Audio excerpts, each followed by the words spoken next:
So ayun, magandang hapon sa inyong lahat. Time check, 4:11 PM.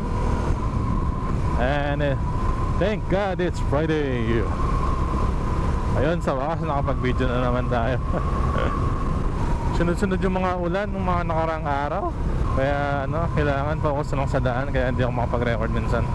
So ayun, sa video natin ngayong araw, gusto ko lang pakita sa inyo kung paano ba yung merong 400cc or big bike dito sa aming syudad na Mabalacat City.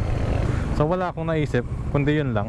Kaya so isa sa mga reason kaya ako gustong i-share, kasi alam ko may mga YouTuber kayo na napapanood or mga motovlogger na nasa sobrang busy mga syudad gaya ng Manila. And karamihan doon sa mga napapanood ko ng mga motovlogger, medyo hindi sila nag-e-enjoy sa big bike kapag taga Manila sila, kasi sobrang traffic, kaya hindi nila nagagamit yung full potential ng big bike. So gusto kong pakita dito sa amin na maliit na syudad lang, kaya hindi ganun ka-traffic. And kung paano ba mag-ride ng 400cc dito. Well, yung iba kong dinaanan is sigurado nakita na ng iba kung pinapanood nyo si Reed, since pareho kami taga Pampanga. Pero sa Angeles siya, and sa Mabalacat naman ako.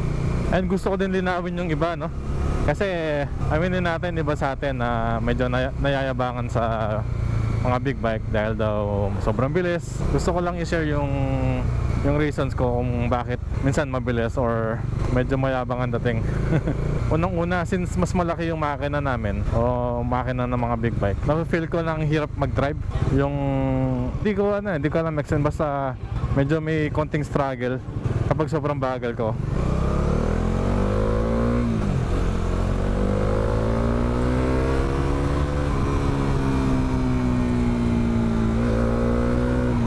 So busy din busy din yung daan ngayon kasi rush hour. Kaya minsan mabilis yung mga big bike, kasi unang-una mahirap i-drive yung big bike ng sobrang bagal. And sinasabi ko din sa mga kaibigan ko at mga katrabaho na hindi ako mabilis magpatakbo, mabilis lang yung motor ko.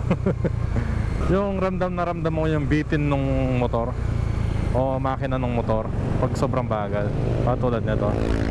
Tsaka since marami naman safety features ang big bike, kasi kahit na mag-accelerate tayo ng sobrang bilis, malakas naman ang preno natin. Ako rin napunta rin ako sa point na parang nayayabangan ako sa mga big bike. Pero nung nagka-big bike ako, naintindihan ko sila. Siyempre, alalay pa rin sa bilis. And make sure na kaya mo panindigan yung bilis mo.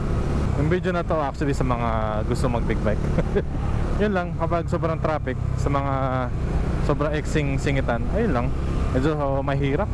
Ayun, Friday, rush hour. So, maraming sasakyan. So, hindi rin makapag-accelerate ng mabilis.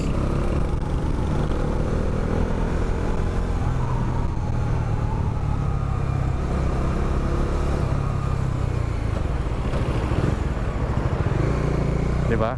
Ang bilis ng preno. So pinakita ko doon na galing ako sa high speed, tapos meron sa akin sa harap ko na kayang-kaya kong tumigil ng walang nagkukos ng aksidente. Sinadya ko yun. Gusto ko lang pakita na hindi pwedeng gayahin ng mga small bike yung mga ginagawa ng big bike, kasi kaya nang sabi ko, ang lakas ng preno ng big bike. Hindi katulad ng mga small cc na hindi ganun kalakas yung preno nila. Kaya banayad pa rin sa sa pagpiga ng manubela. Na-share ko din sa video ko noon na pag big bike ka, parang kang big brother ng mga small cc bike.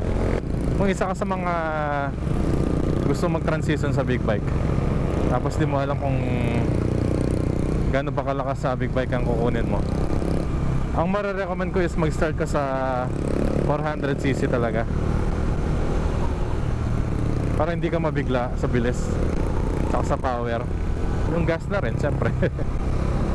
Basta confident ka sa riding skills mo, okay na okay. Saka pag-overtake, grabe, wala akong masabi.